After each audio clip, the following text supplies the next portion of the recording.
Nós vamos abrir a palavra do Senhor na primeira carta de Paulo aos Tessalonicenses, no capítulo 3. Felipe, tudo bem? Carla, tudo bem? Zelândia, tudo bem? Dona Maria, tudo bem? Lá no... Sim.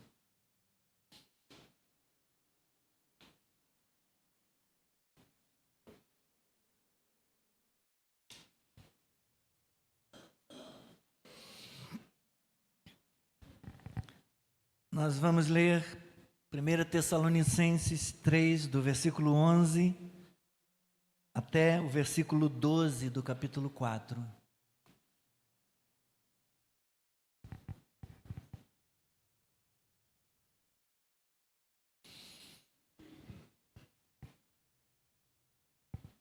Chegada a hora da palavra de Deus, que o Senhor nos fale, que o Senhor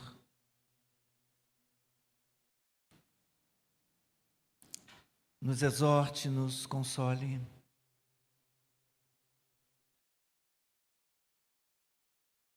Todos encontraram? Identificaram já o texto? Podemos ler? Que o próprio Deus, o nosso Pai, e Jesus, o nosso Senhor, preparem o nosso caminho para podermos ir visitar vocês.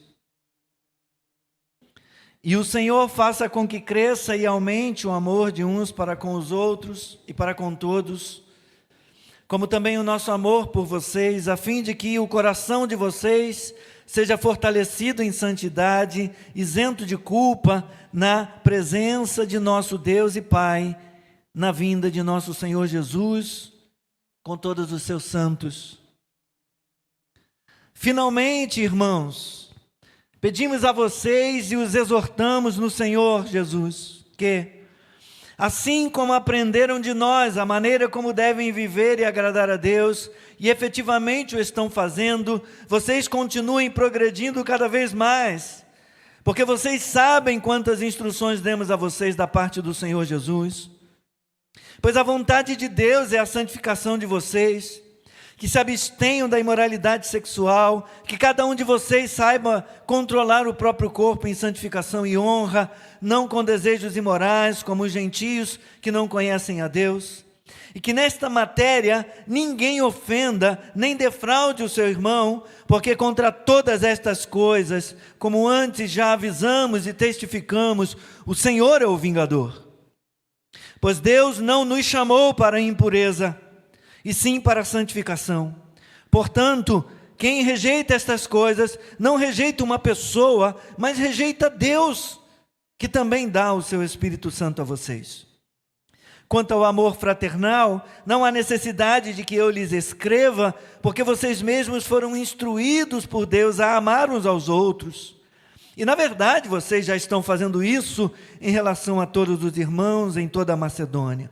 Porém, irmãos, exortamos vocês a que progridam cada vez mais e se empenhem por viver tranquilamente, cuidar do que é de vocês e trabalhar com as próprias mãos, como ordenamos, para que vocês vivam com dignidade à vista dos de fora e não venham a precisar de nada. Ó Senhor, obrigado pela Tua palavra.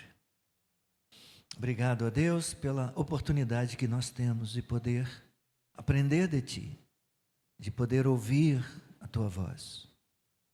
Instrua-nos e que todos possamos, ó Deus, ouvir o Senhor nesta hora. Em nome de Jesus, edifica a vida da Tua igreja, glorifica o Teu nome e usa este Teu servo como instrumento em nome de Jesus. Podeis sentar.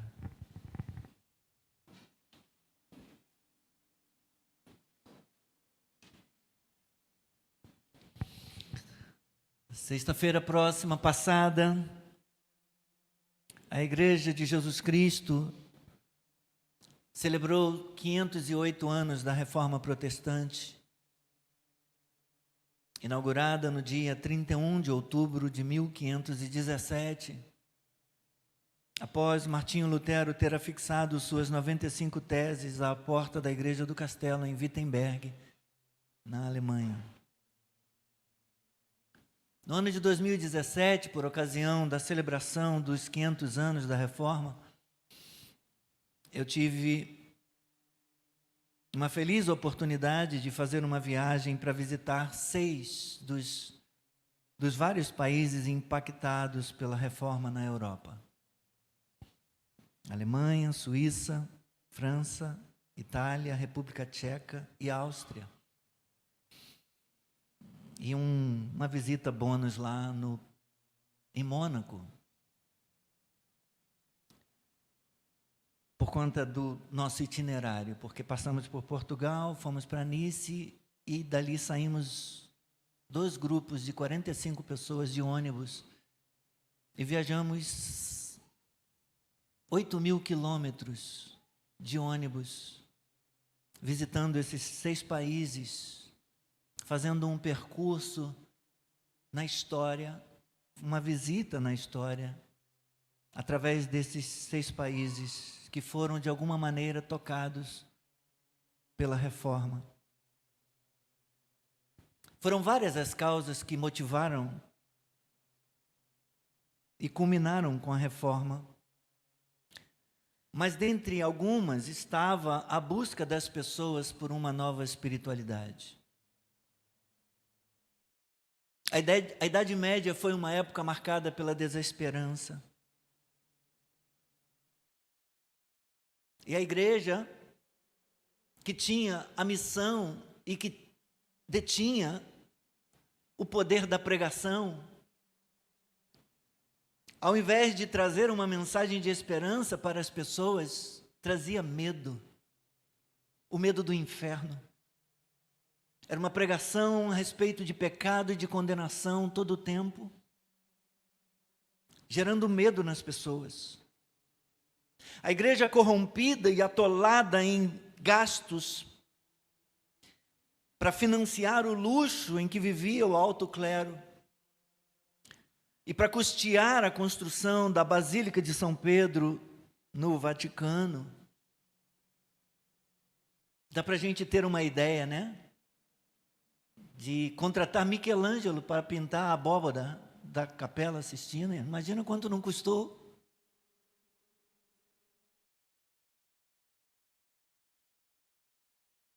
Porém, a igreja seguia firme na venda de cargos, chamado simonia, e na venda de indulgências, que era o perdão. Você podia comprar o perdão e não precisar ir à missa por 1 ano, por 10 anos.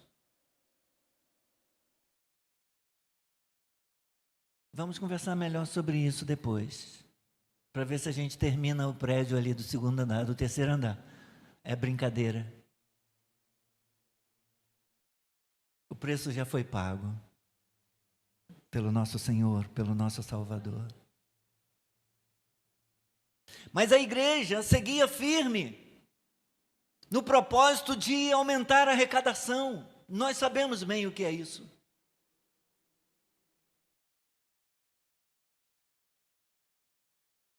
Não por acaso, Wittenberg vai ferver na Reforma, por causa da permissão de uma exposição de relíquias, que até o fio de cabelo de Maria fazia parte das quinquilharias que uma pessoa, um certo príncipe detinha. E então foi permitida uma exposição em Wittenberg e as pessoas passavam para ver as coisas e elas contribuíam, pagavam para ver, pagavam para tocar. E então mais arrecadação. Lutero, indignado com aquilo tudo, começou a trabalhar para ver uma igreja reformada. Havia um clamor por uma busca do sagrado, por uma busca do sobrenatural, por uma busca da piedade. Mas esse clamor passava por uma reforma da igreja também. Mas muito antes do século XVI, muito antes de Lutero, ainda no século XII, Pedro Valdo, um comerciante muito rico da cidade de Lyon, na França, ele começou um movimento chamado dos valdenses. Ele vendeu seus bens para viver uma vida de pobreza apostólica e pregar o evangelho, traduzindo as escrituras para a língua do povo. Mas a igreja se levantou contra o movimento e contra Pedro Valdo, e eles acabaram expulsos da França pela igreja, indo parar no norte da Itália, nos vales alpinos. Conheci uma igreja lá dos valdenses, num lugar chamado Torre Pellet. Pessoas no século XII tinham fome de Deus, tinham fome de pureza, tinham fome de comunhão com Deus, tinham fome de santidade, de retidão. Poderia falar de outros movimentos, século XIII, século XIV. Mas no século XV, os hussitas, Jean Hus, também defendia a autoridade das escrituras acima da autoridade do Papa e dos concílios. Pregava contra a corrupção e também contra a venda de indulgências. Jean Hus foi martirizado, queimado vivo, em Praga, na República Tcheca, onde ele lecionou na Universidade de Carolina.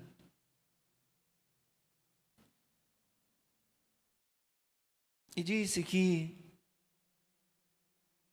quando se preparava para morrer, Jean Hus disse: vocês hoje estão assando um ganso, mas daqui a 100 anos, Deus levantará um cisne que vocês não conseguirão assar. 100 anos depois, um século depois, Deus levanta Martinho Lutero. Nos séculos 16 e 17, cristãos protestantes ingleses criaram um movimento para purificar a igreja anglicana.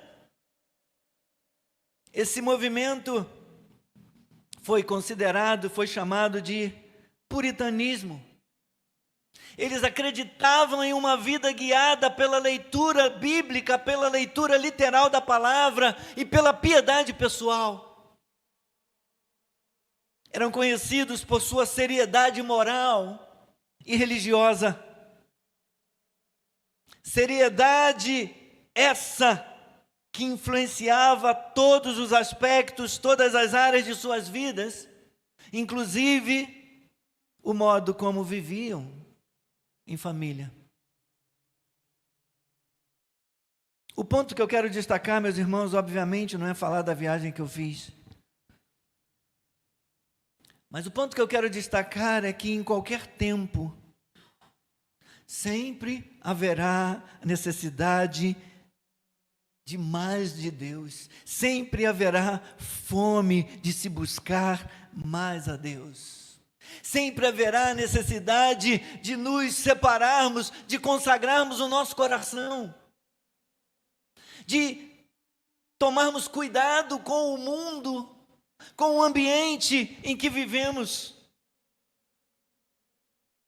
Hoje em dia, quando alguém fala de moralidade, quando alguém fala de santidade, essas pessoas são chamadas, esse alguém é chamado de puritano. Mas não no sentido correto, não no sentido original da palavra puritano, são chamados pejorativamente. Em sentido figurado, por serem pessoas rigorosas com as questões morais, com as questões religiosas. Qualquer pessoa que defenda um valor moral, logo é acusado de ser moralista, de ser anti-liberalismo, principalmente no tocante à conduta sexual. Mas, ao estigmatizarmos a busca por piedade, ao estigmatizarmos a busca por uma espiritualidade mais profunda, como sendo um puritanismo pejorativo, nós corremos o risco de abraçar um cristianismo em contrapartida imoral, um cristianismo vazio de retidão, de pureza, de ética.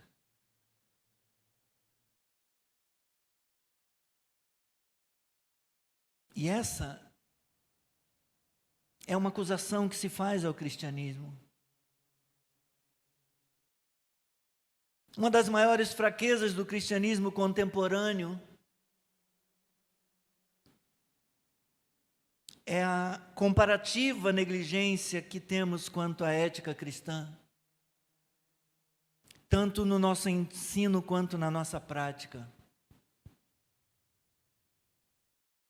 Nós, cristãos protestantes evangélicos, somos mais conhecidos, ou bastante conhecidos, como pessoas que pregam o Evangelho, mais do que como pessoas que vivem o Evangelho. Somos taxados, somos acusados de sermos proselitistas, de pregarmos o Evangelho e de estarmos o tempo todo tentando fazer discípulos da nossa fé, da nossa religião.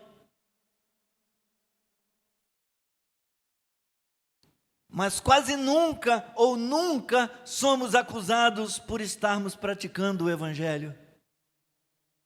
Nem sempre somos distinguidos na comunidade, na sociedade em que vivemos, como deveríamos ser. Eles são pessoas santas. Eles são pessoas retas, eles são pessoas justas, eles são pessoas íntegras, eles são pessoas verdadeiras, eles não faltam com a palavra. Os profissionais cristãos, protestantes, evangélicos deveriam ser os melhores nas suas empresas, nos seus empregos, mas nem sempre isso acontece. Mas a igreja prega o Evangelho, prega de modo contundente. Mas na outra ponta, os cristãos nem sempre estão vivendo o Evangelho que a igreja está pregando.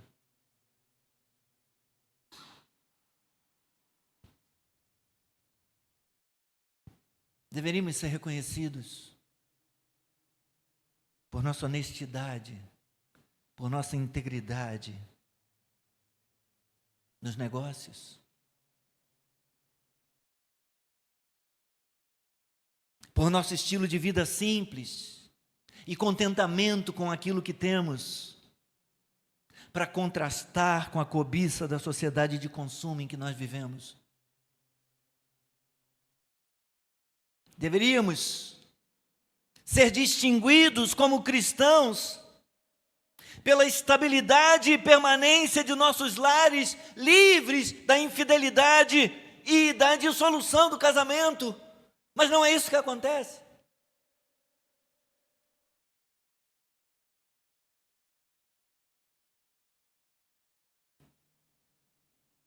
E o que é que isso tem a ver com o texto? O texto da mensagem de hoje, Paulo apresenta um contraste, um forte contraste à nossa negligência quanto à ética, dando instruções detalhadas a respeito do comportamento moral do cristão, até mesmo para os recém-convertidos, para os recém-batizados, para os mais jovens, como temos bastante deles aqui nessa noite. Nessa parte da carta, Paulo insiste com os crentes tessalonicenses, para que eles agradem a Deus, para que eles tenham uma vida de autocontrole nas questões morais e sexuais, nas questões éticas, e para que eles amem uns aos outros.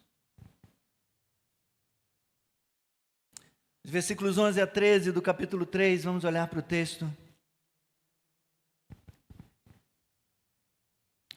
Paulo expressa no versículo 11 sua preocupação e o seu desejo de conseguir ir lá visitar aquela igreja. Já fazia tempo que ele não ia. Ele mandou Timóteo acabara de voltar de Tessalônica, levando notícias para ele da igreja. Mas ele segue firme, pedindo que Deus abra o caminho, abra a oportunidade, porque esse é o desejo, de poder visitar aqueles irmãos. Mas, além de falar disso, no versículo 11, nos versículos 12 e 13, ele traz uma bênção para os Tessalonicenses. E a bênção de Paulo para os Tessalonicenses enfatiza o chamado dos Tessalonicenses à fé no Senhor Jesus, a ser manifestada em um viver santo, especialmente no que diz respeito à pureza sexual e à fidelidade conjugal, como ele vai tratar no capítulo 4, versículos 3 a 8. Porque, meus irmãos, santidade, pureza e amor são essenciais à vida cristã. E elas são essenciais aqui na bênção de Paulo para esses crentes lá de Tessalônica. Ele vai findar no capítulo 5, no versículo 23, dizendo assim: o mesmo Deus da paz os santifica em tudo. Ele está falando já há algum tempo a respeito da santidade.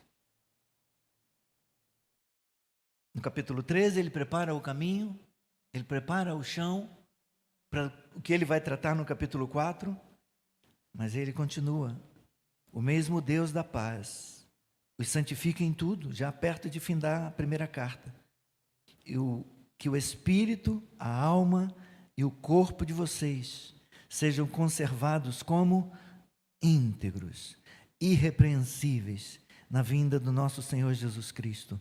Fiel é aquele que os chama, o qual também o fará.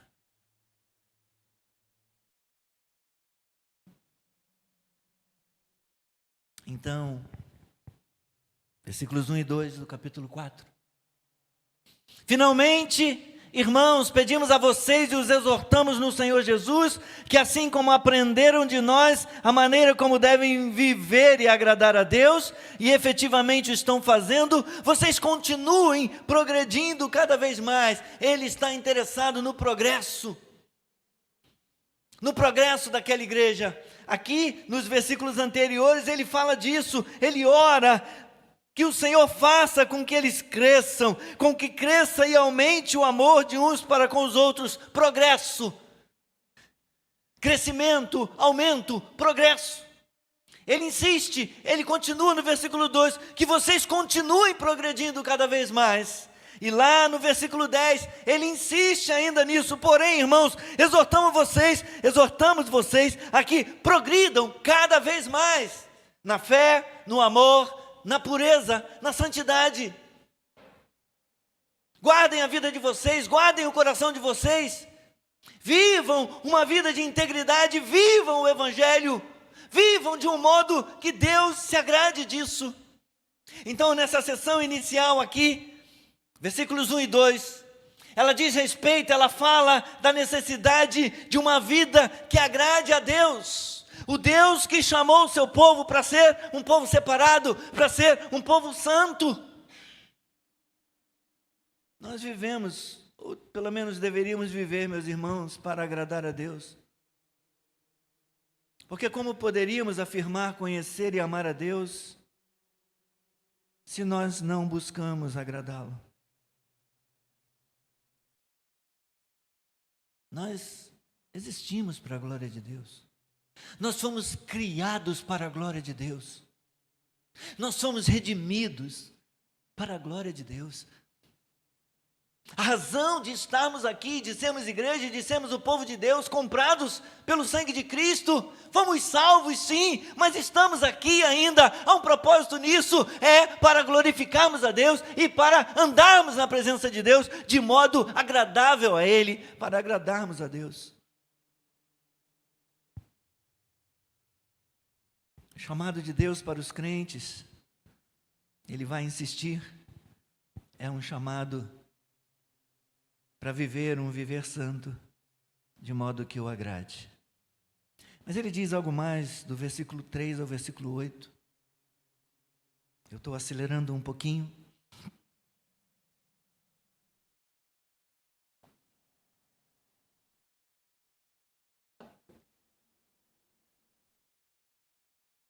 Agradar a Deus é fazer a vontade de Deus. Uma das maneiras que nós temos de agradar a Deus é fazer a vontade dEle.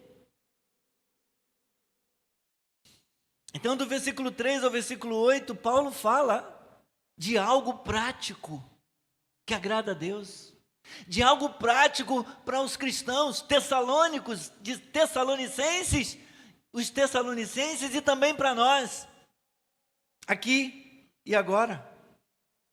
A santificação. A vontade de Deus para nós é a pureza, não a impureza. Paulo está em Corinto quando ele escreve a carta aos Tessalonicenses. Tanto Corinto quanto Tessalônica eram cidades famosas por sua imoralidade. Havia todo um ambiente libertino, todo um ambiente promíscuo, permissivo, no tocante a práticas sexuais, imorais.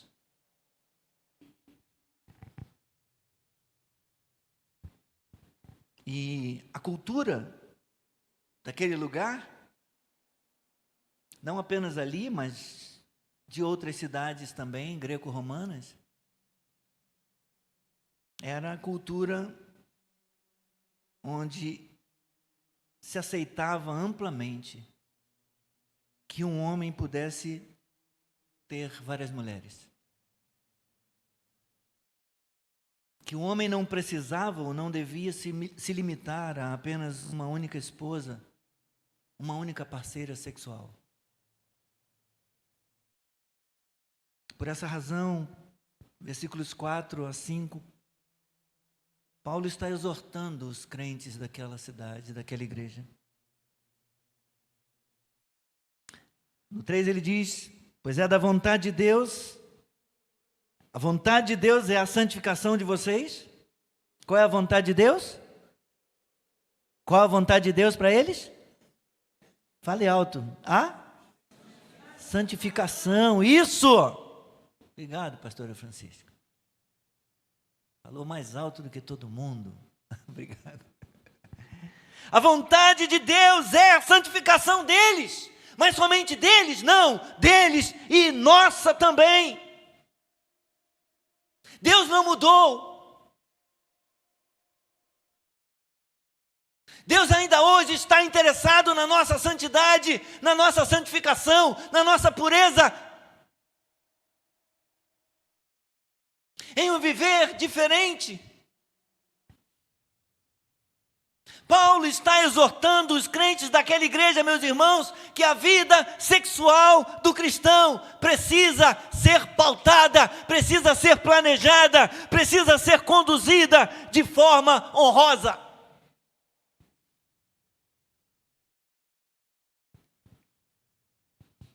Irmãos e irmãs, jovens,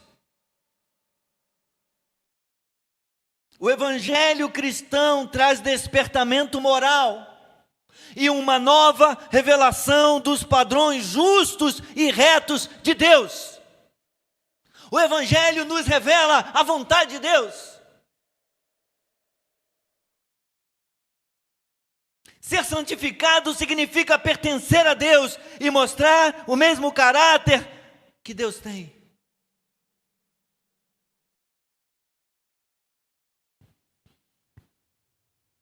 No versículo 6, Paulo ordena algo àqueles crentes. O que ele diz? Que ninguém ofenda nessa matéria, nesse assunto, nessa disciplina da vida moral, da vida sexual, nessa disciplina das questões íntimas, biológicas do ser humano, homem e mulher. Nessa matéria, que ninguém ofenda nem defraude o seu irmão.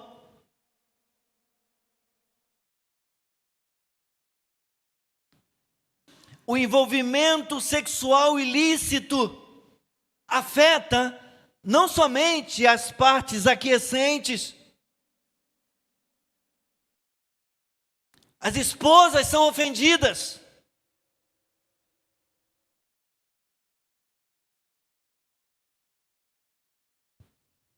Os maridos também, às vezes. E família, amigos e irmãos em Cristo são envergonhados. Filhos.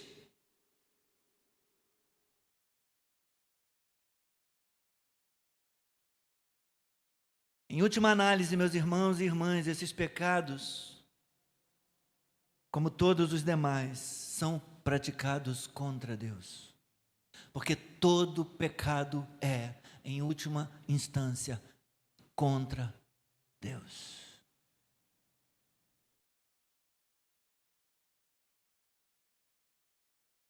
Mas a crueldade de tal conduta é ressaltada pelo lembrete de Paulo no final do versículo 6. O que é que Paulo diz no final do versículo 6? Porque contra todas estas coisas, como antes já avisamos e testificamos. Quem é o vingador?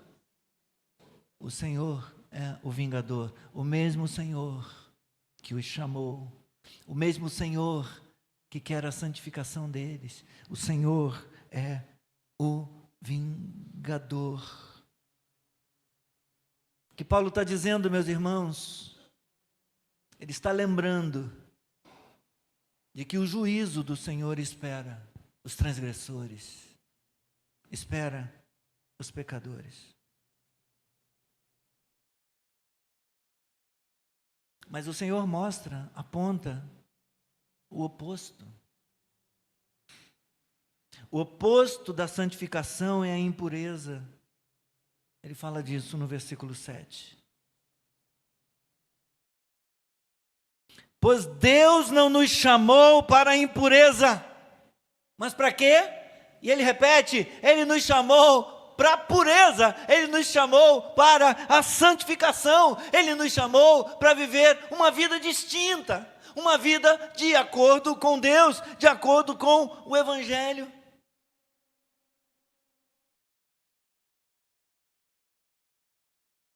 Então ele vai dizer, no versículo 8, portanto, quem rejeita estas coisas, não rejeita uma pessoa, mas rejeita Deus.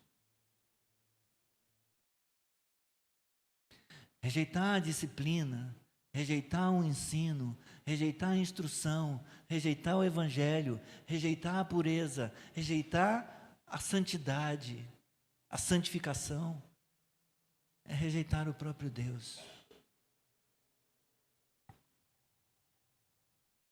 Ele diz, o Deus que também dá o seu Espírito a vocês. Mas o juízo não é o único motivo para a retidão.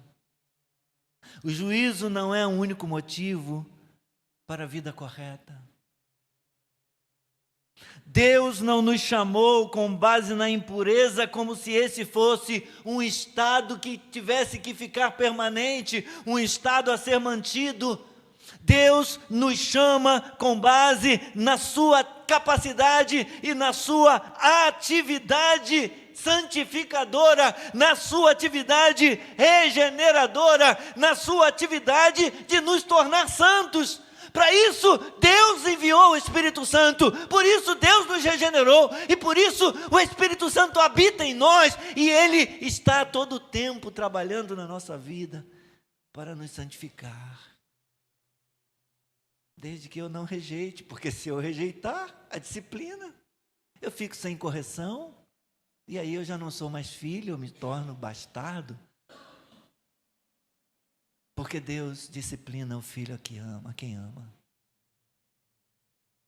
Da mesma maneira, meus irmãos, como Deus procurou Adão e Eva no jardim do Éden, e os chamou quando pecaram, assim, Ele também nos busca e nos chama pelo Evangelho para a fé em Seu Filho, para vivermos uma vida regenerada, para vivermos uma vida liberta, para vivermos uma vida transformada para a glória do nome de Jesus. Por isso, desconsiderar essa instrução particular é desconsiderar o próprio Deus, o único que nos dá o Espírito Santo e que quer nos tornar santos.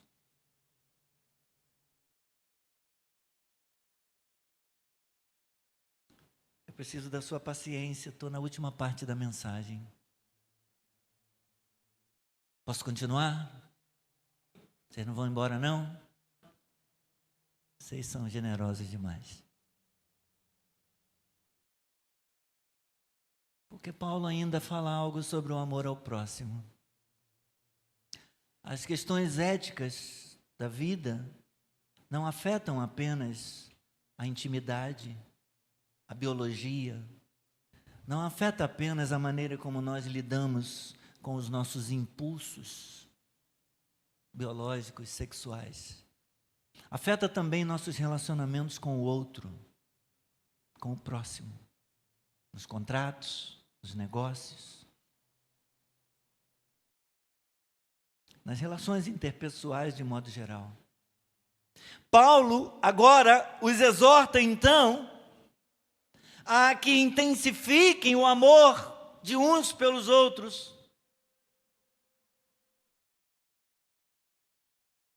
Por que intensificar? Porque já deu prova, e ele já disse, já os elogiou. Eles amam. Eles dão testemunho, eles são conhecidos em toda a Macedônia, não só em Tessalônica, em toda a Macedônia, a hospitalidade deles é conhecida, o amor deles é conhecido, o exemplo de fé deles é conhecido. Ele os convida, ele os exorta a intensificarem esse amor fraternal, como Deus já os instruíra, e eles já praticavam. Lemos no 3:12. Mas havia algumas pessoas naquela igreja querendo o Bolsa Igreja. Tem o Bolsa Família? Lá eles queriam o Bolsa Família de Deus, família bendita de Deus. Havia pessoas tentando se encostar na possibilidade de ganhar uma ajuda financeira, um apoio, e querendo se acomodar nessa situação. Algumas pessoas demonstrando preguiça. A igreja de Tessalônica era uma igreja conhecida pelo amor. Então, algumas pessoas acharam, esse pessoal aqui é bom demais, esse pessoal aqui é amoroso demais, eu vou me arrumar aqui, eu vou ser membro dessa igreja, eu vou ter um cartão de membro, porque agora eu vou tirar vantagem desse amor. Eu vou tirar vantagem da generosidade, da hospitalidade desses irmãos, para viver das doações, sem precisar trabalhar. Olha, isso vem de longe. Vira a página até a segunda carta de Tessalonicenses, rapidamente. Capítulo 3. O último capítulo da segunda carta. Veja o que Paulo diz, a partir do versículo 6.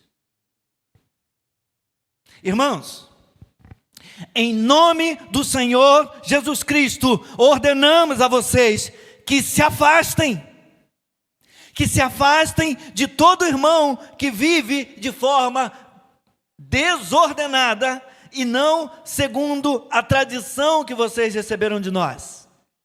Qual era a tradição? Paulo era fazedor de tendas. Paulo trabalhava para não depender da igreja. E tinham outros que trabalhavam.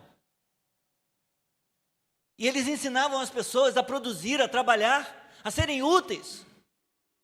E serem generosas também. Então ele está dizendo, não andem de acordo com essas pessoas. Se afastem desses irmãos que vivem desordenadamente e não segundo a tradição que vocês receberam da nossa parte. Porque vocês mesmos sabem como devem nos imitar, visto que nunca vivemos de forma desordenada quando estivemos entre vocês, nem jamais comemos pão à custa dos outros. Pelo contrário, trabalhamos com esforço e fadiga de noite e de dia, a fim de não sermos pesados a nenhum de vocês. Não que não tivéssemos o direito de receber algo, mas porque tínhamos em vista apresentar a nós mesmos como exemplo para que vocês nos imitassem. Porque quando ainda estávamos com vocês, ordenamos isto. O quê? Se alguém não quer trabalhar, também não coma. Sério? Se alguém não quer trabalhar, não coma.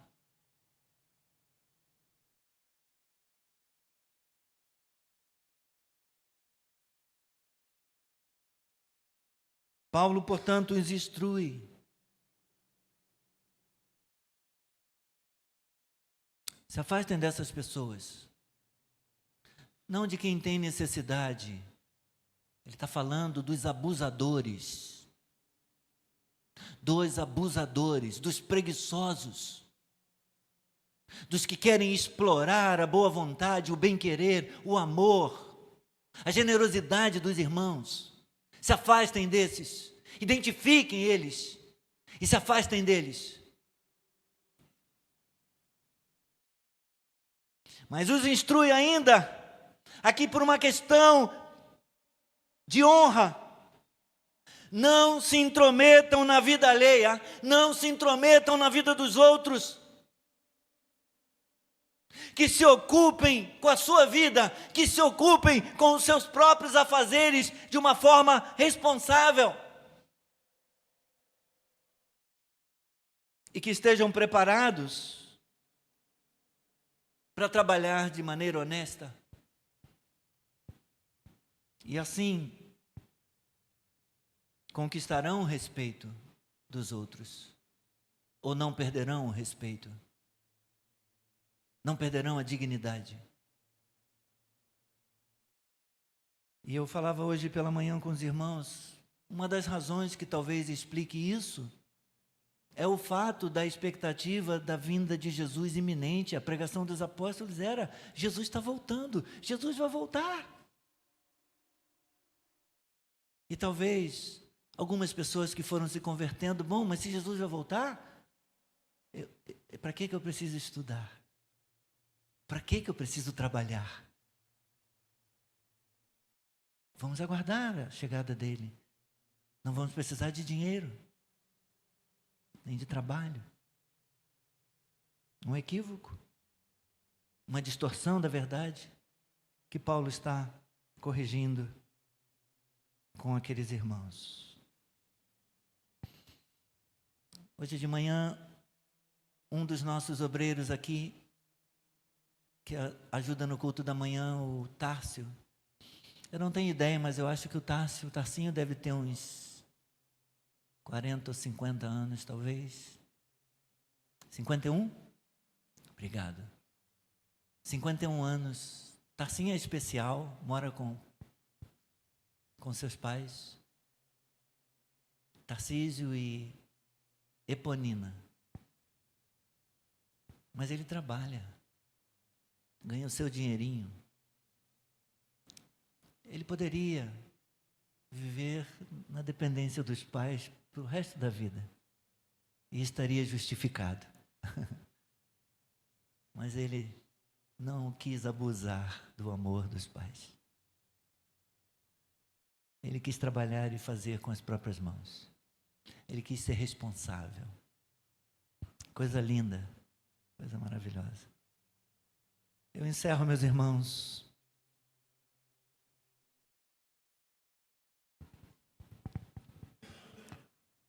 Temos aqui no nosso texto um resumo em que Paulo dá conselhos sobre alguns assuntos práticos relativos à santificação, de modo que o testemunho deles a respeito do Senhor possa ser passado adiante de forma irrepreensível. Nós cristãos devemos ter uma vida pura. Especialmente no tocante à sexualidade, nós cristãos devemos ter uma vida sexual pura para que não entristeçamos o Espírito Santo. Jovens, construam uma vida com Deus, um relacionamento com Deus de pureza, de integridade. Separe-se, faça um propósito de viver uma vida reta, de viver uma vida justa, de viver uma vida pura. Guarde todo o seu potencial, toda a sua saúde, guarde para o momento de um relacionamento responsável no contexto do casamento. Não desperte o amor antes da hora. Não desperte a sexualidade antes do tempo, não dê vazão a ela antes do tempo. Guarde-se. Controle o tempo que você tem nas redes sociais. Porque é desesperador o que nós vemos nas redes sociais e os estímulos para a impureza, para a pornografia. Cuidado com as redes sociais.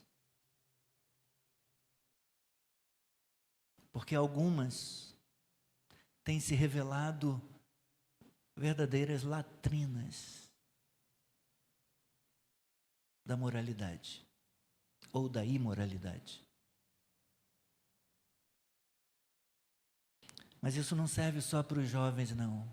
Há casamentos sendo desfeitos porque adultos estão se viciando em pornografia.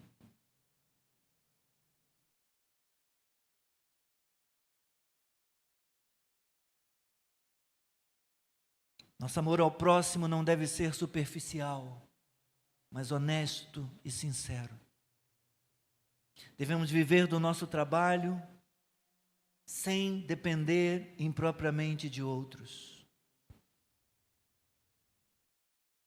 E mesmo que venhamos cair nas armadilhas deste mundo, cair em tentação, podemos saber que nós temos um sumo sacerdote fiel e capaz de nos ajudar, de nos atender nas nossas fraquezas. Qualquer homem ou mulher que porventura precisar de ajuda, clame ao Senhor, peça ajuda, e aquele que nos dá o Espírito Santo, Ele nos socorrerá, porque Ele nos ajuda nas nossas fraquezas.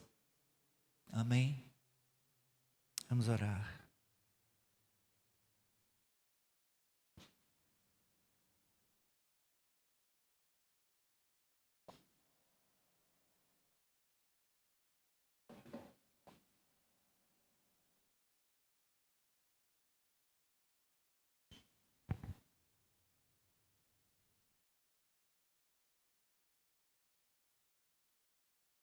Nós damos graças a Ti, Senhor, por Tua graça, por Tua bondade.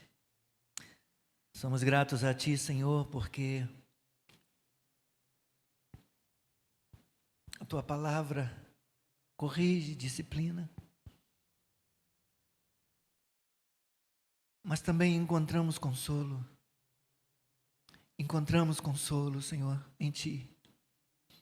Eu peço a Deus, ajuda, Senhor, o meu irmão, a minha irmã, ajuda-nos nesta noite Ajuda, Senhor, a todos os homens aqui, as mulheres aqui. Ajuda os jovens, Senhor, e também os adultos, os mais velhos. E se porventura, Senhor, houver nesta noite entre nós, Senhor, ó Deus, alguém para quem essa palavra esteja sendo uma instrução particular, uma instrução pessoal, que ele não rejeite, que ela não rejeite essa instrução, Senhor, essa palavra,